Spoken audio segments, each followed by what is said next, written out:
Hello and welcome to another episode of the Construction Corner podcast. I'm Dylan, I'm your host, and today, guys, I want to talk to you about not only adopting automation tools. I know I'm talking about AI here a lot lately, but it is the hot topic to talk about. Um, Adopting automation tools, which we're going to basically dive into more of your team, uh, how they can more effectively adopt these tools, what the training process looks like, and how you can win using automation. So as I talk to a lot of contractors, as I have more and more conversations with engineers, engineering firms, and basically a ton of people across the construction industry, there's a few common themes that I fall into. First is that, look, we don't even have somebody vetting new technology. Like, sure, we know we need it, but we don't have anybody in a position to vet technology, to walk us through what we need, for somebody to select what we're going to use, right? They don't have anybody in a technology role. So that is my first recommendation here, is that one, you find somebody to kind of be your lead for technology, right? Somebody to help vet through stuff, to test it, to implement it, and then over a few month span, make a selection on your technology. So if we take Kowabunga Studios, for example, hey, we made a choice around, we're going to use, Kowabunga for all of our electrical automation needs to place devices through the entire model. Great. We're going to buy it and use it. Easy enough. Which leads us to basically step number 2. You have a person in that role. You figured out what technology you're going to use. Now, how do you train people on that technology? That's the next piece, right? What is your implementation plan? So my recommendation is that that same person that went and found the solution, vetted it, know why you're using it, selected it, bought it. Now, usually it's in the best role for that same person to now, over the next year. So if you took 2 to 3 months to choose your software, this person can now be the one to help with the whole implementation process. They'll walk through the team, they'll train everybody, and spend basically the next year to make sure that everybody's using it, getting the most out of it, doing tips and tricks to the entire team as to why you should do it, what benefits you're going to get out of it. Here's how this helps. And for a lot of you guys, like, this should be your BIM manager's role, right? You've already got a BIM manager. They're already in that seat, and they should be looking for and implementing new solutions across the entire organization. If they're not doing that, then, and they're just solving like day-to-day, basically Revit IT problems, then you need somebody who's more forward-thinking, who's more creative, who's more able to solve these problems for you and your team. Okay, great. You have somebody in that position. You have somebody forward looking. They made software choices. They executed across doing it. They purchased it. They implemented it. They worked with your team for an entire year until everybody in the entire organization got it, right? That they could do everything that they needed. There's all the training videos created. It's rolled out to the entire firm. Okay, now what? Now, either that person goes back and does the whole thing over again, right? To where you're on basically an 18-month cycle of 3 months to on each side to pick software, 12 months to implement it and run it through the team, and then you do it all again, right? And so that person ends up being on an 18-month cycle, learning a piece of software, helping to implement it, working it through the team, and then rolling it out. So now they gain all efficiencies, you get all of your ROI within a year, and then you're able to move forward to the next thing, right? Continue to teach your team, continue to improve it, and continue to, level up the skills of the entire organization. Now, in doing this, there's a couple things that I want to break down within the whole training piece of it. So when we talk about training and we talk about helping your team, one is doing videos, right? So a lot of this with software is going to be screen recordings and somebody talking through how to do it. But the other thing that I would like to bring up, and I want firms to do, is that let's say one of your principals, your owners, should stand up and say, hey, here's why we've purchased this piece of software. Here's what we believe it can do.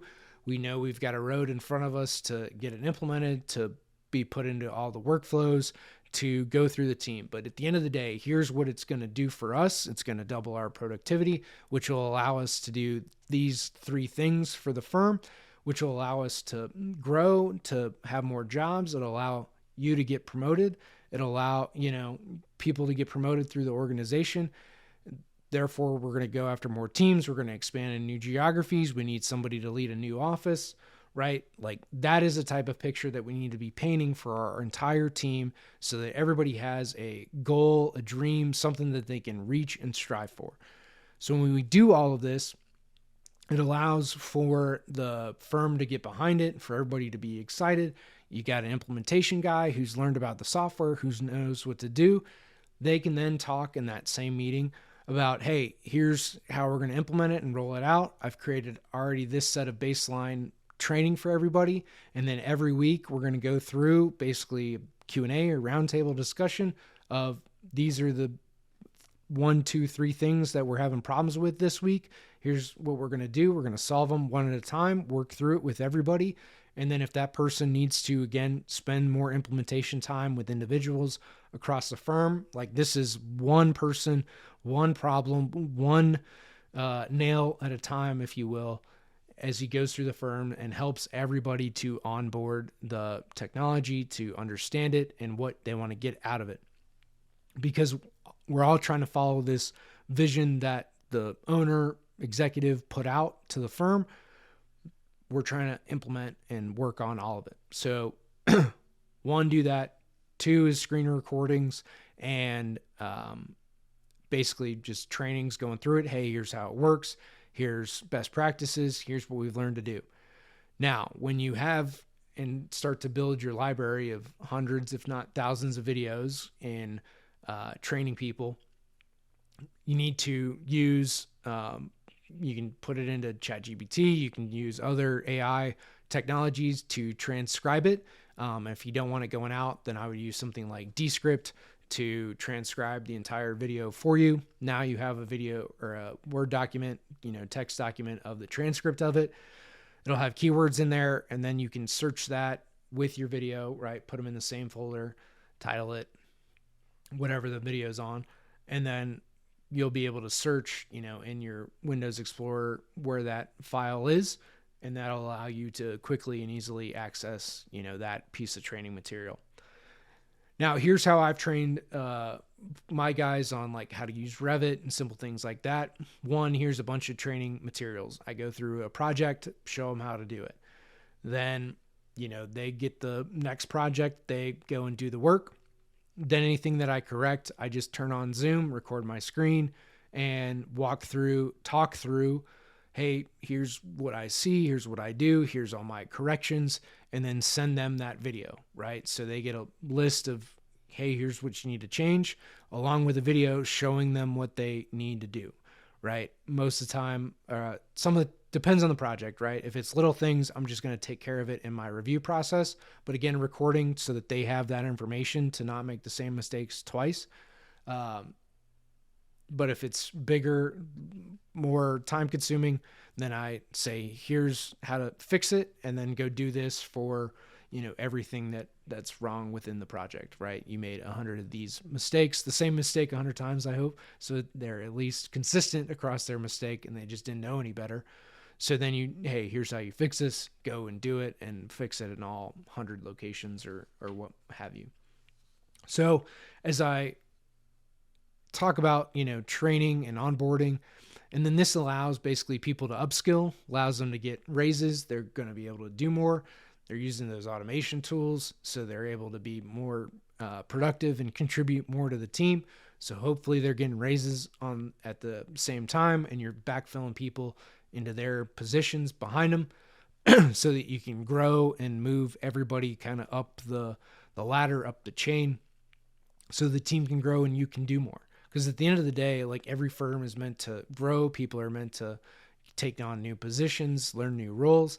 And some people are forever going to be engineers, right? They're going to be whatever, engineer, senior engineer, like that is who they're going to be. And that's totally cool.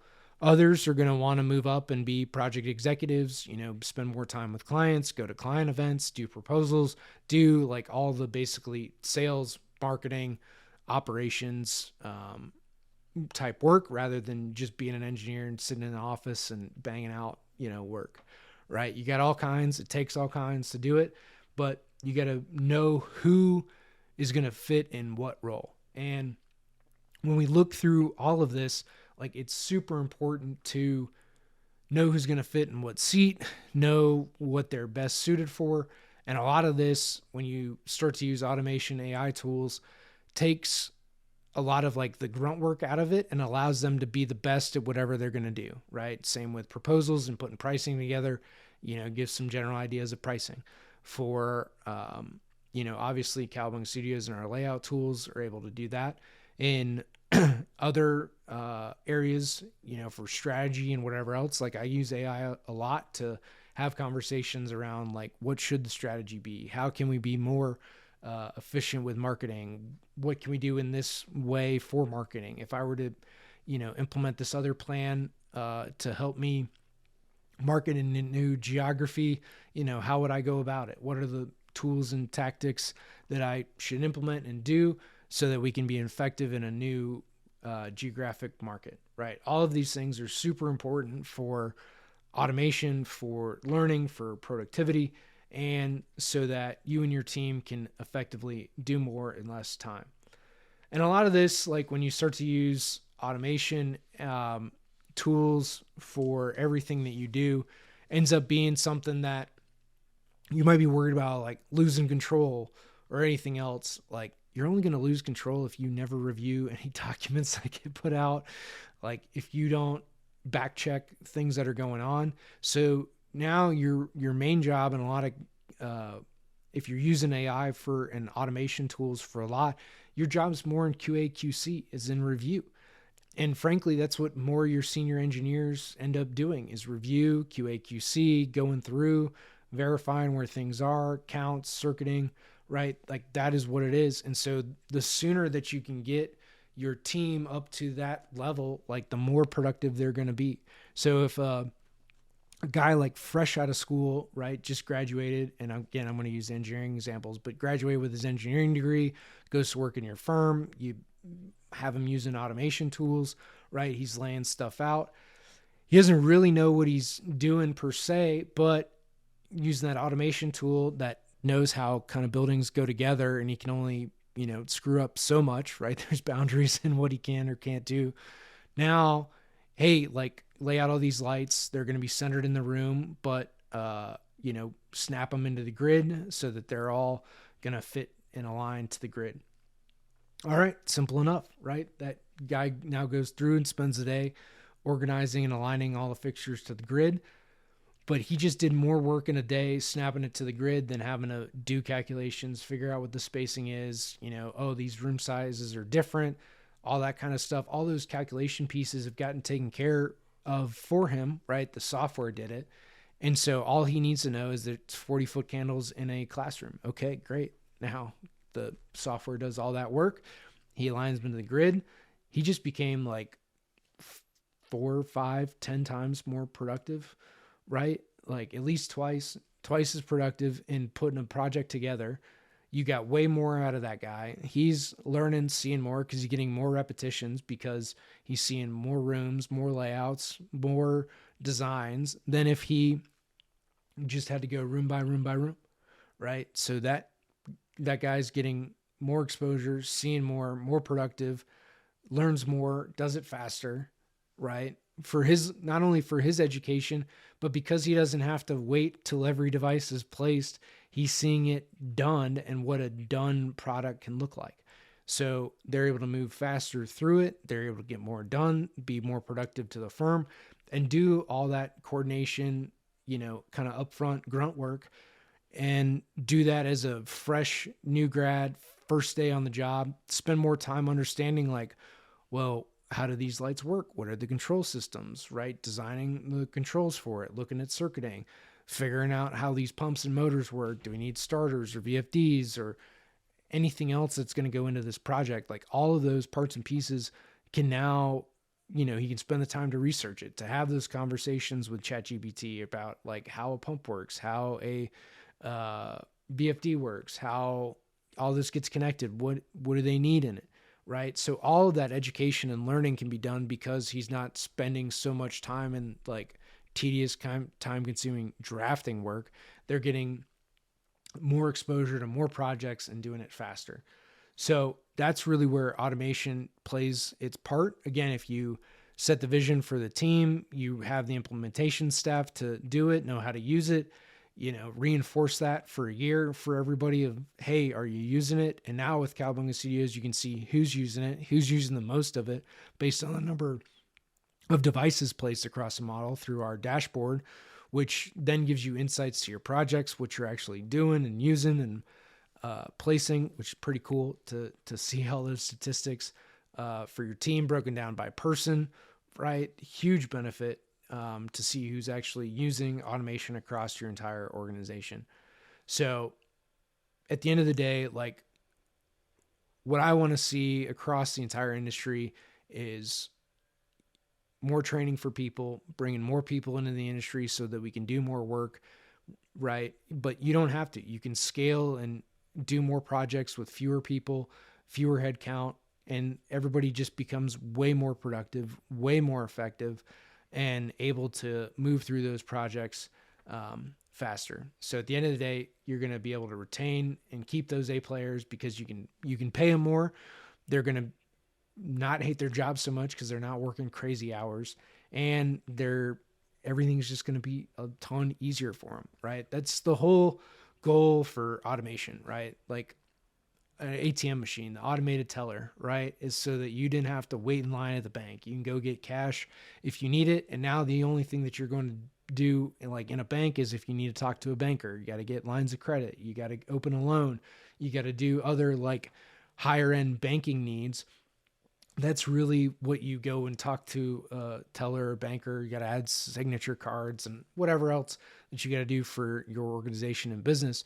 But now, like just getting cash, you can do that yourself, right? Automated teller machine. So like an ATM was invented to basically reduce that friction of having to go into a bank. Now an ATM is 24/7, working for the bank and handing out cash all the time, which a lot of us appreciate, and not having to go to the bank at 5 o'clock or being there to pull cash out. So a lot of this is it's convenience, it's intelligence, it's smarts, and being able to do more with less. So automation is here to stay, right? Like AI is not going anywhere. So you got to learn how to embrace the technology. And if you follow the 3 steps that we went through today, you're going to be super successful. And then you just keep that cycle going, right? Because step 3 is repeat, right? 1, paint the vision. 2, find the software. 3, implement. And then 4 is repeat that entire cycle. So you're able to do that across your organization and have the people to implement and train, show everybody what they need to do. And with Zoom, like this doesn't have to be always in person, right? It's a screen share, it's a phone call, it's walking somebody through it, and you're going to be much more productive because of it. So guys, that is this episode of the Construction Corner podcast. Until next time.